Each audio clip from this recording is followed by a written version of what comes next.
Hello and welcome to Wineskins, a program featuring reflections on the lives of the saints and the sacred scriptures, along with a variety of topics and issues from a Catholic perspective. I'm your host, Father Jim Korda. Our show is sponsored by the annual Bishop's Appeal, the Catholic Communication Campaign, and St. Paul's Catholic Books and Gifts, a division of the Society of St. Paul. On our show today, I will interview Gina Pastella from Beatitude House.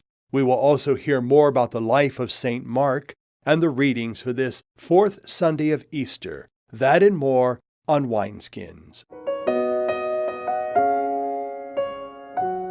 In our current issue segment, I will speak with Sister Mary Alyce Koval. Joining me now is Sister Mary Alyce Koval, who is the Parish Leader at St. Luke Church in Boardman, and welcome back to Wineskins. Thank you. It's good to be here. Last time you were here, we talked primarily about your role as a Parish Leader at St. Luke's. I think now what we'd like to do is kind of talk a little bit more about just ministry in general. You come from a varied background in ministry, whether it's administration or school ministry, whatever that is. I think the important thing is ministry is just what we're involved with and what we're doing.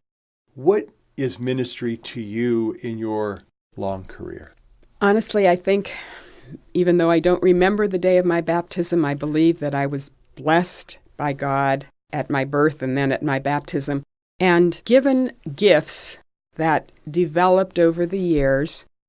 And at various stages of my life, I responded to that baptismal call to serve. I mean, even in high school, I was involved in different organizations at Ursuline High School. And then after I graduated, I entered the Ursuline community, and they have both called me and stretched me and recognized my gifts, called me to use those gifts, and I have responded. And I think one of the signs of a true genuine call to ministry is that a person feels satisfaction in their call. And I can honestly say, whether it was teaching for the first 9 years of my Ursuline ministry, or being a school principal for 32 years in various schools in the Mahoning and Trumbull County, and most recently, before I came to St. Luke's, I was a site director at Beatitude House, which was a ministry that I never thought I would be in, because I just thought I would be in education. And in a sense, I was still in education, but it was a different phase of education. It was working with women and children who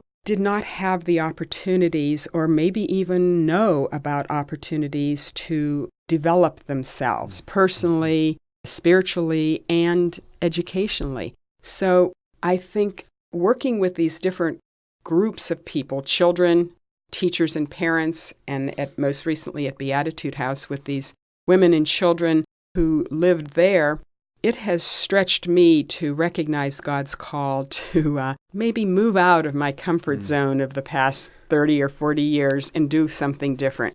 And now my call to ministry at St. Luke's is using all those experiences of the past and putting them into a new context for me. And I feel that I am feeling very good about what I'm doing, and I am receiving affirmation from the people that I'm ministering to also, that they are recognizing that and accepting it.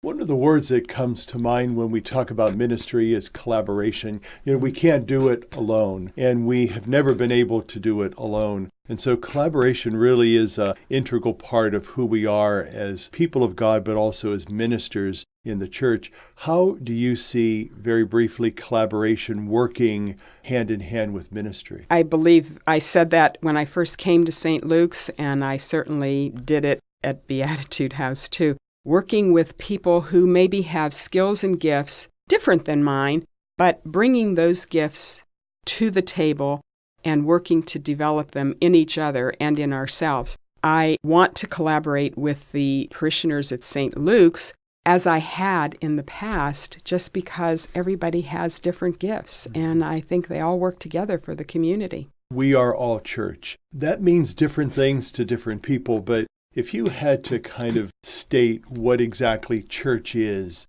what is that? To me, church is working in the here and now to build up the kingdom. That has sort of been my mantra over the years, that we each do our own little part to build up that kingdom And God is pleased with the efforts that we do because God alone knows what the end result of that kingdom is going to look like. But I think what we're doing here on earth is preparing all of us to celebrate that kingdom someday in the future. And certainly what comes to mind, Sister Mary Alice, is the motto of the Ursuline Sisters, Soli Deo Gloria, for the glory of God alone. And I think that is a beautiful way of building up the church and building up the community and the people of God. And so we thank you for doing that, and thank you for sharing your input on ministry with us today. Thank you. For Wineskins, I'm Father Jim Korda. The Feast of St. Mark is celebrated on Wednesday. To tell us more about this evangelist and companion of St. Paul is Brenda Antenucci. She is the Director of Religious Education at Blessed Sacrament Church in Warren. Mark was a disciple of Peter and the author of the second Gospel. We likewise know that he accompanied St. Paul on a mission to Cyprus after going from Jerusalem to Antioch with Paul and Barnabas, as recorded in the book of the Acts of the Apostles. For some unexplained reason, he returned to Jerusalem and embarked once again for Cyprus in the company of Barnabas, his kinsman. There had been some kind of disagreement between Paul and Mark, but eventually they were reconciled because Paul speaks of Mark as his collaborator and his consoler during his imprisonment in Rome. St. Mark was also closely associated with St. Peter, as is testified by Clement of Alexandria, Irenaeus, and Papias.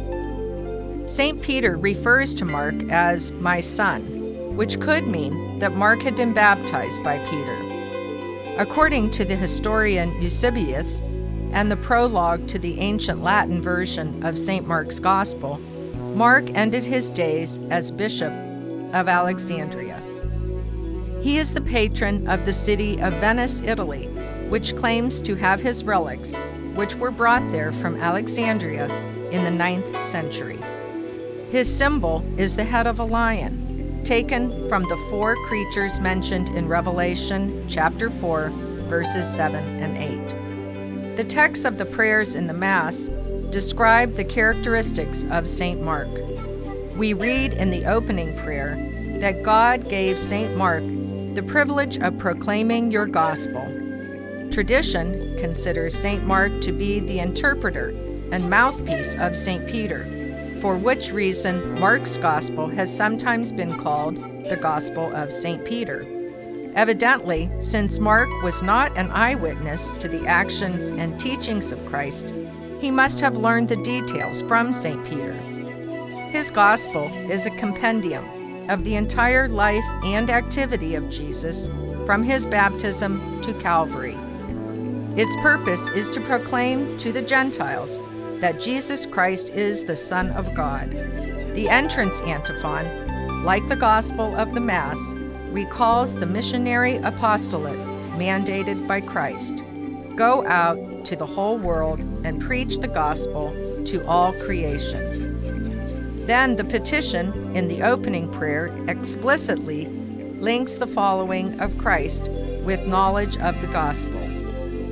Mark, therefore, wrote his gospel not simply to give historical documentation concerning the life of Christ, but to urge the followers of Christ to be so committed to him that they would be willing to lay down their life for the sake of the good news.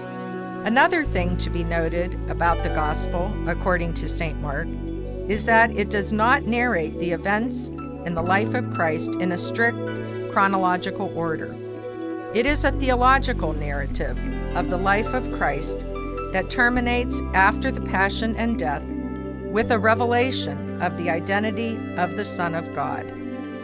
Yet, Mark's Gospel is not triumphalistic, focusing only on the resurrection. Therefore, the responsory for the office of reading states, "To us who are on the way to salvation, the cross of Christ is the proof of God's power." The 2 themes of this feast, the cross and missionary preaching, are always relevant, for all times and places. For Wineskins, I'm Brenda Antenucci. I'm talking with Gina Pastella, who is the Executive Director of Beatitude House. We were talking about this issue that we call generational poverty. Many people don't fully understand or really comprehend what that's all about, but it's a real issue and problem, not only just in our area, but in many cities around the country. Can you explain what that is, first of all, and then share with the folks that are with us how you learned a little bit more about that to better help you in the work that you're doing? Sure. Generational poverty is just what it says. It's families who've experienced poverty generation after generation. They've been stuck in that cycle for a very long time, and it's very difficult for them to move themselves beyond that. I had the fortunate experience several years ago to go through the Bridges Out of Poverty training. That's when I was working in healthcare and represented area employers. And at that time, I really thought I understood what poverty was about. I thought I had a lot of empathy for what people from poverty were going through. But I learned that I really had a lot to learn. At that time, again, I was working in healthcare, and we had our entry-level staff who we did experience quite a bit of turnover, and many of those folks were from generational poverty. And I remember an eye-opening moment when I thought to myself, I never had to make the decision to stay home from work and then possibly be fired because that was my last absence, or leave my toddler at home by themselves so that I could go to work, keep my job, and keep a roof over their head. But those are the very, very real situations that people from generational poverty do experience. They live in what they call the tyranny of the moment. So their lives are always in crisis.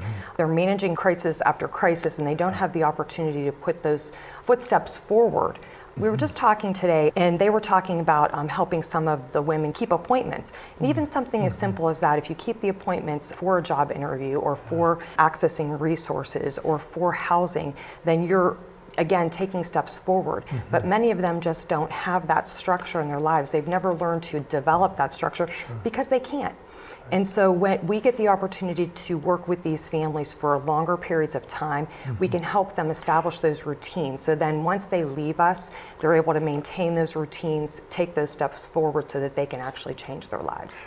So it's almost like things that we take for granted and do as if it's the back of our hand. Many people were never taught this and it's to no discredit to themselves. No. It's just that it wasn't something that was part of their makeup. Right. In doing that, isn't it more, and I want to not use that word enabling, but the word empowering. Is that a better word to use? Oh, absolutely. And how does that work? So just, some of the services that we provide are, some of the support services are life skills training. So, one of those is what I just mentioned, just, managing your schedule, keeping appointments. We also provide some services to help with parenting techniques because, again, when you're living in crisis, some of your parenting skills can decline because you're trying to keep your head above water. And so those are some of the things that we work with our families on. We work with the children, we work with our adults. One of the big, and we'll talk about that maybe later, some of our future plans, but one of Sister Margaret's passions when she first started Beatitude House was about education, post-secondary education, and we are starting to revamp some of those programs we could talk about later. But again, it's just helping our women know how to access resources. That's a big thing in generational poverty. They typically just don't know how, have not been taught, have not had the experience of accessing resources that they need to move them beyond a crisis or need situations. Let's talk about the different sites that you have. Are they all the same or do they have different purposes? They're all different. They all have, in fact, something that I've been experiencing. I've only been here for about a month, and I've been to each of our sites a few different times, and just experiencing just different personalities. I think each site has its own kind of personality, but they're all different. The facilities that we have on the north side are homes, and they have several different apartments within those homes. We also have locations that are former buildings that somebody else occupied, and some used to be classrooms, healthcare settings, so those have been adapted into apartments. We also have individual units throughout various areas of Mahoning County. And is the mission all the same? The mission is to Yes, and we provide both transitional and permanent supportive housing. And that's the word I was looking for, transitional. Explain how that process works, because it's not something that is a forever thing. They're not there to live permanently. Yes. So in the transitional model, they come to us for a period of time, and that period varies just, depending on the situation. But during that time, we try to provide as many services as we possibly can so that when they are ready to leave and they have the ability to access a more permanent housing situation, they are very prepared for that and hopefully able to maintain that situation, both employment-wise, housing-wise, taking care of their children and so forth. So it's exactly what it says, transitional housing, yes. Let's say that some of the clients are really not prepared to move on. Do you give additional assistance, additional education to make sure that when they go out into the real world that they are prepared? We do as much as we possibly can, and if there's some type of, we have great partners also in the community, so if there's something that we are just not equipped to provide, we collaborate with so many different wonderful agencies and partners. So if they are moving on and we know that they do need some additional support services that we can no longer provide, again, make sure that they are well connected and have those relationships formed before they move on. To receive more information on that and other issues, and to listen to Wineskins, visit the website of the Catholic Diocese of Youngstown at www.doy.org. Stay with us. We'll be back in a moment. On May 13th, the World Apostolate of Fatima, Warren and Youngstown Byzantine Division, is blessing and commissioning the traveling pilgrim virgin icon of Our Lady of Fatima. The blessing will take place at Holy Trinity Byzantine Church on West Rayan Avenue in Youngstown, beginning at 10 a.m. with the Rosary and procession. Mass will be celebrated at 11 a.m. Private veneration will be from 1 to 3 in the afternoon. For more information, contact Catherine Moran at 330-647-3833. Again, that is May 13th at Holy Trinity Byzantine Catholic Church in Youngstown. Call Catherine Moran at 330-647-3833 for more information.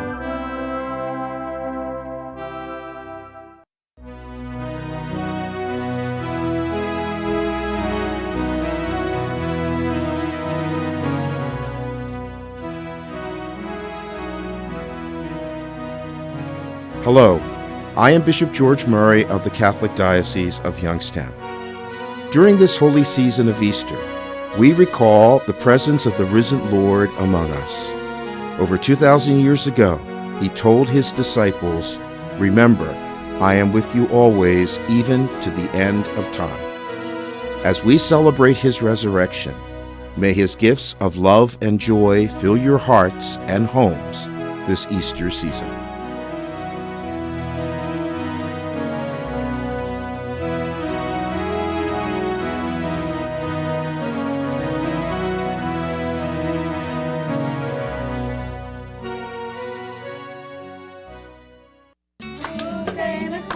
In a corner of rural New Mexico, children play in a daycare center. Not long ago, their days were very different. While parents worked in the fields, children stayed home alone or sat in a car in the heat of the day. Now they're learning, playing, safe and well-fed because 5 women dreamed of decent daycare and made it a reality. 1 in 6 American children lives in poverty, but we can help them live in hope. Find out how at povertyusa.org. A message from the Catholic Campaign for Human Development.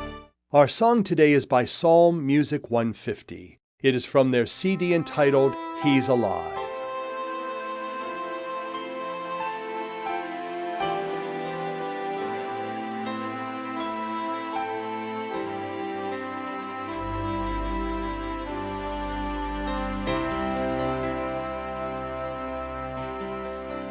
Your only Son, no sin to hide. But you have sent him from your side to walk upon this guilty side and to become the Lamb of God. Your gift of love they crucified,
Our scripture reflections for this fourth Sunday of Easter will be done by Father John Sheridan.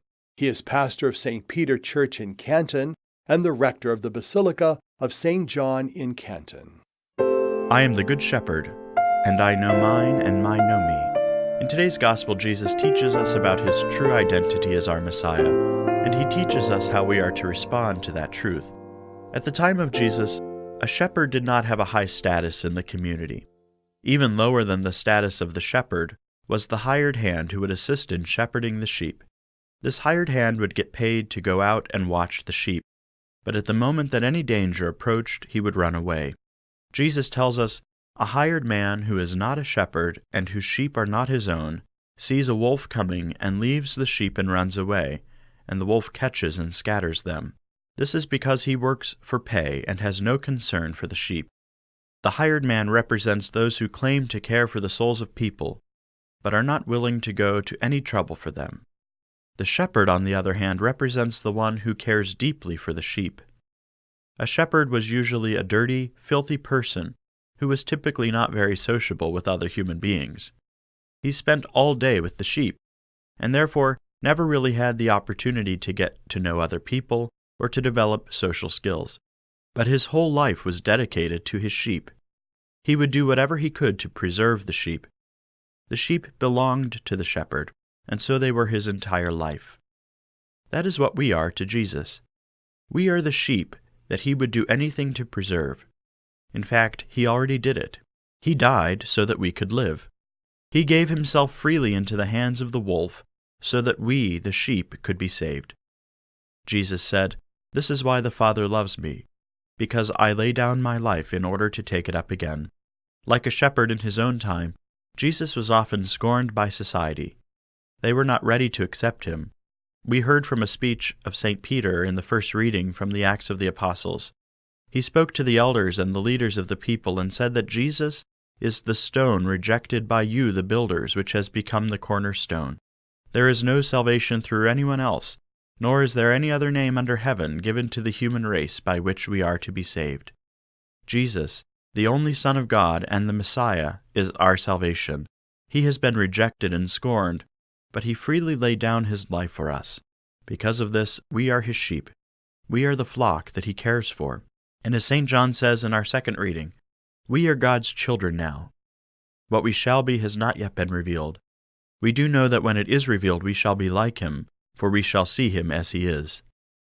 Jesus, the Good Shepherd, has become the sacrificial lamb who died on the cross, so that we, the sheep, might have a share in his life. Because of his great sacrifice, we have become children of God, and we will one day see him like he is. We must be eternally grateful to God for giving up his Son even unto death on a cross for us. But we must also remember that it is not only for us, but for the sins of the whole world. Jesus tells us, I have other sheep that do not belong to this fold. These also I must lead, and they will hear my voice, and there will be one flock, one shepherd. To be Christian means to be one with God and his Son Jesus Christ, whom he has sent into the world. But it also means that we must be one with one another. How can we do that? We can love each other and help each other in moments of trial and pain. As Christians, it is our duty to go out into the world and to do the work of Jesus. In the Eucharist, we are fed by the Good Shepherd, who gives us himself as our bread. We must now go out into the world to continue his work. Wherever we go, whomever we meet, we are strengthened by the grace of God to do his work. Our faith requires this. Jesus, the Good Shepherd, was willing to lay down his life for the sake of his sheep. Are we willing to do likewise? Are we willing to give up all the things that keep us from him, to die to ourselves for his sake? I leave you again with the words of St. John. Beloved, see what love the Father has bestowed on us, that we may be called the children of God. Yet that is what we are. For Wineskins, I'm Father John Sheridan. Easter should be more than just an historical event. It should be a personal experience, filling our lives with peace, purpose, and power, because we are followers of him who has conquered death and the grave. Wineskins is made possible by the annual Bishop's Appeal, the Catholic Communication Campaign, and St. Paul's Catholic Books and Gifts. The program is produced by CTNY, the Catholic Telecommunications Network of Youngstown. I'm your host, Father Jim Korda, wishing you a blessed Sunday, a safe week, and remember to pray for an increase in vocations to the priesthood and religious life on this World Day of Prayer for Vocations.